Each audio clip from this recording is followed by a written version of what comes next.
Hello, we are UATV, and my name is Henry Keane, and our dear expert and guest tonight is General Ben Hodges to hopefully shed at least some light on that mayhem that we call international politics these days. Good day, General. Sir, thank you for joining. Thank you again for the opportunity. Russia is waging, obviously, a war of attrition against Ukraine. So with Ukraine increasingly successful in targeting military facilities in Russian rear, like the recent S-400, as per NATO classification, isn't that SA-21 Growler, isn't it, if I'm not mistaken, was targeted and all these oil refineries burned, do you believe that it affects Russia's ability to wage war of attrition against Ukraine? Yeah, absolutely. Ukraine has destroyed somewhere between 17 and 20% of Russia's ability to export oil and gas. That is a significant degradation of Russia's ability to generate the resources it needs to continue the war. President Putin, of course, was in China. He's still there today, meeting with President Xi and others. And it's all about maintaining that relationship so that he can continue to sell oil and gas to customers in China, India, and other places. So that's essential for Russia to keep the war going. And so I think Ukraine is attacking exactly the right target. Exactly the right target. What if I am the commander of armed forces of Ukraine? What target should I choose for my long-range oil? Would it be long-range weapons? I mean, oil refinery, railway hub, because they're burning, so, or military headquarters? Well, obviously, you'd want to attack all three because each one has a particular role. The destroying the oil infrastructure is a strategic target with long-term effect.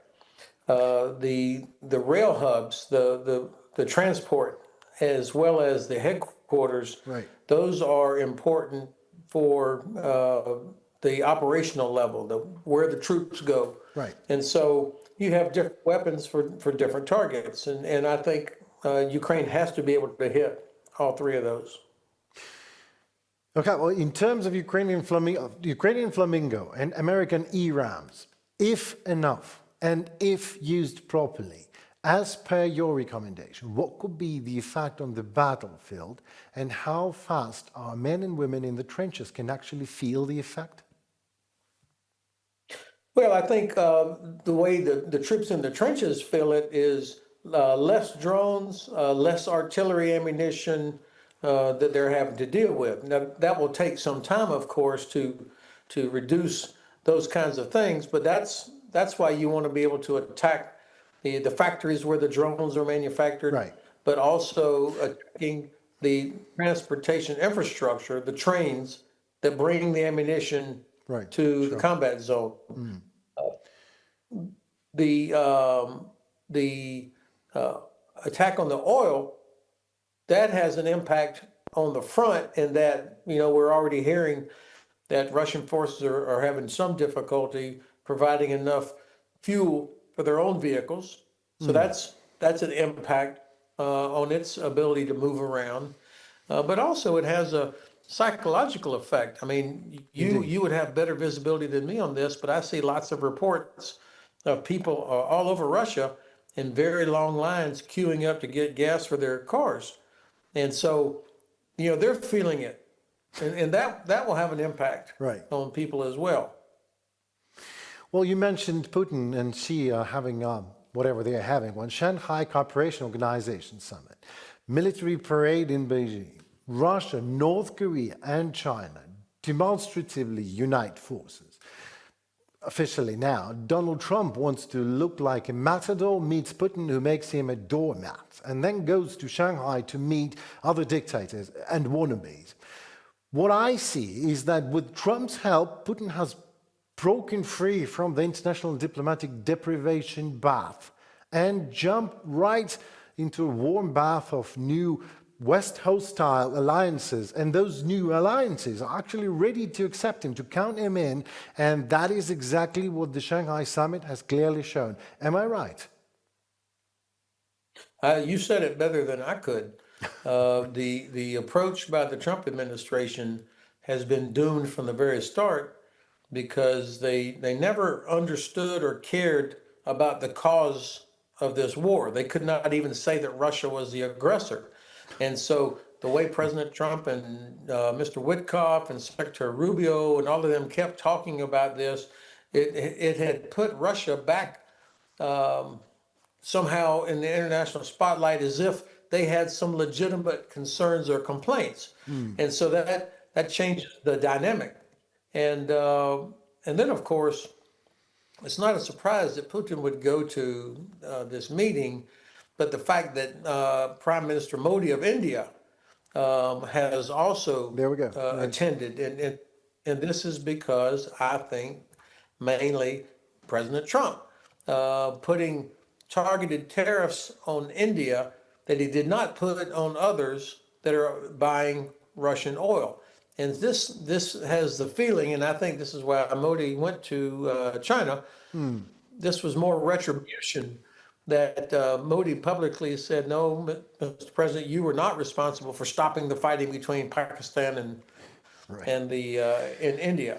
So this is retribution, a very petty retribution from President Trump, which is having, I think, disastrous strategic repercussion, and that's why you end up with that famous picture from just the other day of Modi, Xi, and Putin all, holding hands together. Right. What a terrible outcome for the U.S. Well, obviously, Asia is a huge market, huge, and Shanghai Economic Cooperation and all that is happening there right now. We obviously only see the tip of the iceberg. But, sir, do you believe that it can threaten Western sanctions against Russia by, simply helping Russia to circumvent those sanctions? Well, they're already doing that. I mean, India has in fact been helping get things to Russia Right. in return for cheap oil and gas.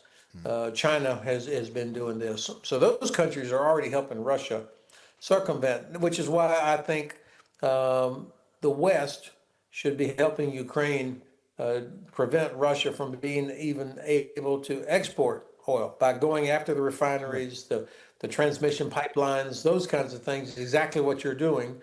But also, most of that oil goes out through the Baltic Sea or the Black Sea in the so-called shadow fleet. This is where European countries could use the law to stop these vessels and discover or reveal that they are all in violation of environmental regulations, safety regulations, they're not insured. I would do this in a comprehensive way to disrupt the flow of oil that goes to India and China. Right, well, I couldn't agree more, but why is this not happening? Why it's just not the case? What is Europe is waiting for? Is it the almost 4 years of this terrible war of Russian aggression in Ukraine is not enough? Cables, underwater cables, everything? And then... Well, I think that there's some anxiety that I spoke to a friend from the Netherlands who was a former very senior government official, and he said, well, you can't just go out and stop ships in international waters. That would be a violation of international law. So there will be some nations that will hesitate because of legal concerns.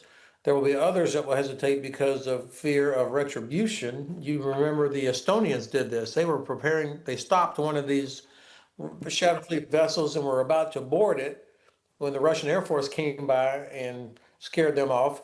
And then immediately after that, a Greek vessel departing an Estonian port was seized by the Russians. So smaller countries acting alone are going to be concerned about Russian reaction.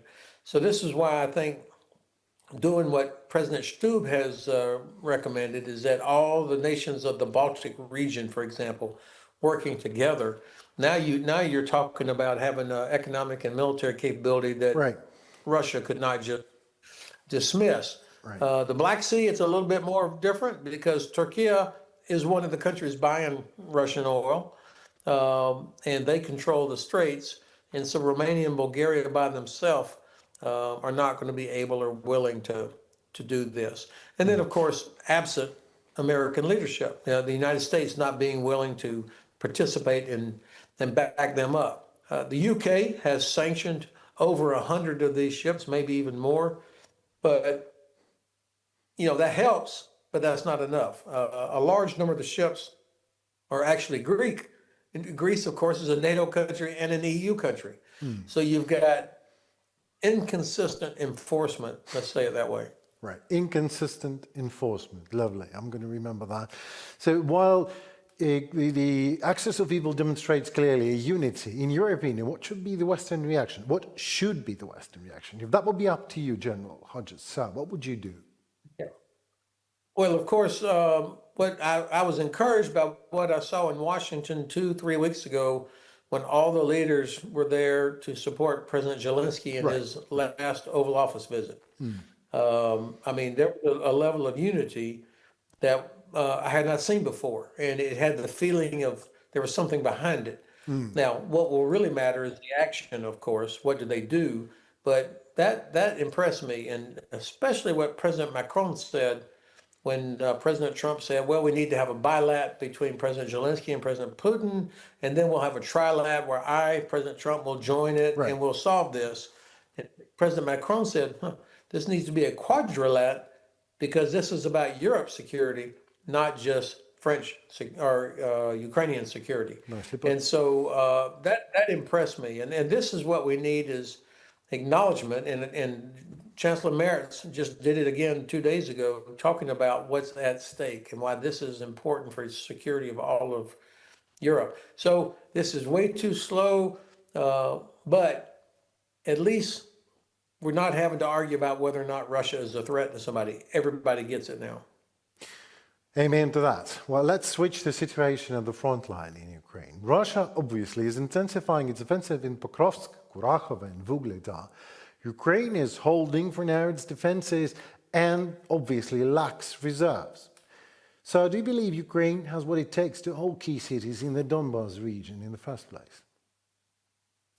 Absolutely. They're doing it. You know, I've been hearing now for the last 2.5, 3 years about the next big Russian offensive, and they're going to do this, and they're going to do this. And actually, they're not achieving any of that. I mean, the amount of territory that they have taken from Ukraine over the past, 1,000 days at the cost of hundreds of thousands of casualties is almost zero. I mean, very, very, very small.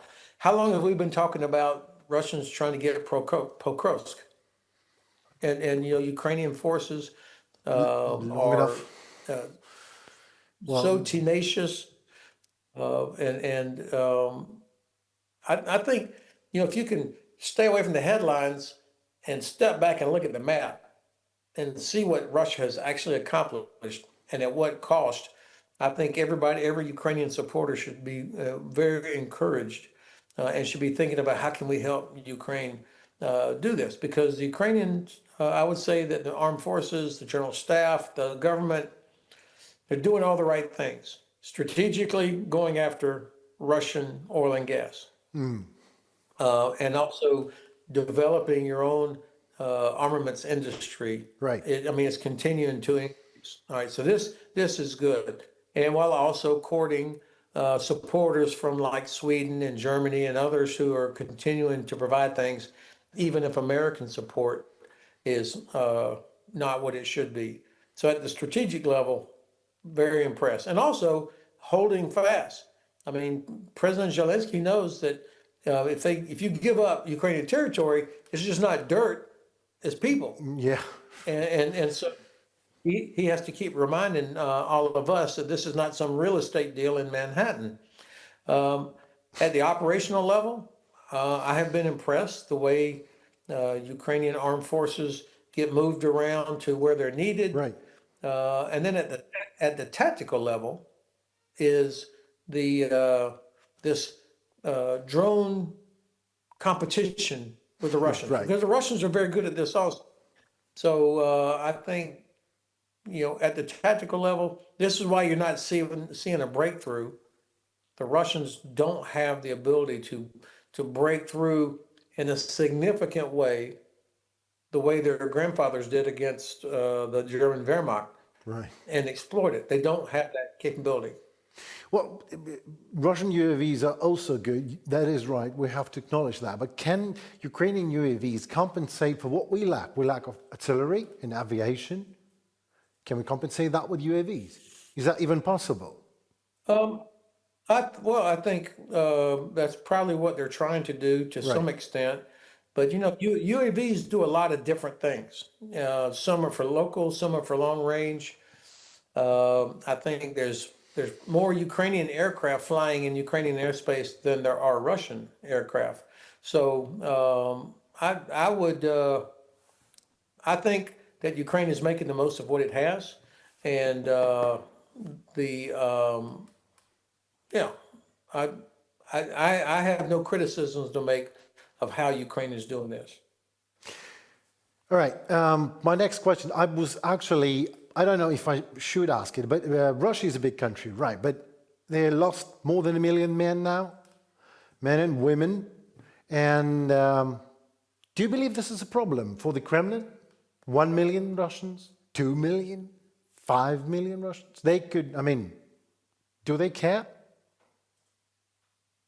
Well, certainly the Kremlin doesn't care about the individual soldiers. I mean, the tradition of how soldiers get treated in the Russian army going back to the time of the czars, it's always been brutal. So there's not concern for the welfare of the troops in the traditional way that a Western army would do it. And they don't seem to care a whole lot about the numbers because they can go find more bodies.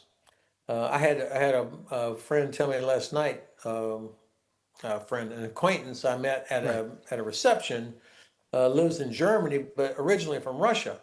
And she said she had done some research, and the most common name, the most common given name of Russian soldiers who were killed was Muhammad. In other words, these are not troops coming from Moscow and St. Petersburg, but they're coming from out in the more ethnic areas, let's say. So now, if that's true, or if it's even close to true, that matches what I had also heard myself, is that Russia still is relying on minorities Right. from out in central and eastern Russia, and so they're expendable from the Kremlin's perspective. So Ukraine is not going to kill its way. You're not going to win by killing Russian troops, although that is a necessary step towards victory. Even Russia will have a manpower problem at some point. You've got a lot of people have already left. You need labor in all these factories and the infrastructure, et cetera, et cetera. So I don't know that they can keep going the way that they're doing it with these huge armies beyond the end of next year. Not at the same level. I just don't see it. I mean, my God, they're asking for reinforcements from North Korea. So I they're think there getting is it. a limit. General Hodges, sir, they are getting it. And they're getting it from China and from North Korea. Maybe not enough, maybe not that much, but still not caring about. All right, let me put it that way. What should we do? How should we be acting if we would want to destabilize the Russian Federation more from within? What is it, another spider web? That won't be bad. Well, I think Ukraine, of course, already knows this better than any of us, that their strength through history was always the size. That Russia was big enough to absorb invaders, and then they would eventually Right. kick them out. Now that strength is a vulnerability because it's so big. It's impossible to adequately protect all of that infrastructure. And Ukraine, of course, just with the spider's web, now with the attacks on infrastructure 1,000 kilometers away, And more, yeah, right. that Right. to me and so I think continuing that is the way to go. Right. Okay. Let's speculate. If maybe there's a ceasefire, what possible security guarantees you would call viable and real for Ukraine to have? Well, I don't like the phrase security guarantee because, I mean, guarantee Right. means that other people are there to back it up. And so the only guarantee is NATO membership. Um, So I think what we're talking about is more like deterrence. Deterrence. What can we do to help Ukraine deter Russia from attacking again if and when there's some sort of a truce or a ceasefire? What that means, of course, continuing to put big investment into Ukraine's defense industry so that Ukraine can make its Right. own, Right. providing intelligence to help with targeting, providing the weapons and resources that are needed. I would say that we should do for Ukraine what we do for Israel, which is to help knock down Russian missiles and drones in Ukrainian airspace. We should be doing that. We do it. We do it in Israel and we do it in the Red Sea. Why are we not doing this for Ukraine? So these are the kind of things. To put troops on the ground, I'm not against it, but I would want to know, what is the mission? What are they supposed to do? What do we expect them to do? Right. What capabilities do they need? And also the rules of engagement. Will they be authorized to shoot back immediately Right. as soon as Russia tests? And if they're not, then the Russians will immediately see that this is it's not a security guarantee of any sort. Absolutely. Well, someone I know, it's Mr. Frank Gladwich from King's College, London. He said recently, while Europe is investing in speechwriters, Putin is investing in missiles. In this regard, is Europe ready to take on more responsibility? Why only United States? Well, I would not agree with that. The way the gentleman said that Europe's investing in speechwriters. I mean, it's a nice turn of phrase, Right, he's a but naysayer. there is huge amounts of money being invested across Europe now in defense. So Germany just opened up a new ammunition factory last week that was built in only 18 months. That is lightning speed for something like Yes. this, particularly Not much in history. Germany. So I think Europe is doing a lot. And if Europe were able to act together with its combined populations, defense industry, technology, wealth, it dwarfs Russia. So the key is coming together, which is always going to be a challenge in any coalition or whatever. So Europe is a superpower. It needs to act like one. Music to my ears. Yes, finally. It takes a will, right? It takes a will to win the war, especially. Is there any of such a political will these days left in Europe, do you believe? Absolutely. As I said earlier, what the German Bundeskanzler is saying, what President Macron is saying, I'm greatly encouraged. President Stubb of Finland, the Baltic countries and the Finns have never been. They're not confused about who the bad guy is. Poland is in a unique sort of situation where they know who the bad guy is, and they would pay a biggest price if Ukraine failed. But with their own domestic political situation. There's challenges there. Right. Romania, not confused. The Romanians are not confused. And so there are a lot of European countries, I think, that are prepared to contribute, to do certain things because they all understand what's at stake.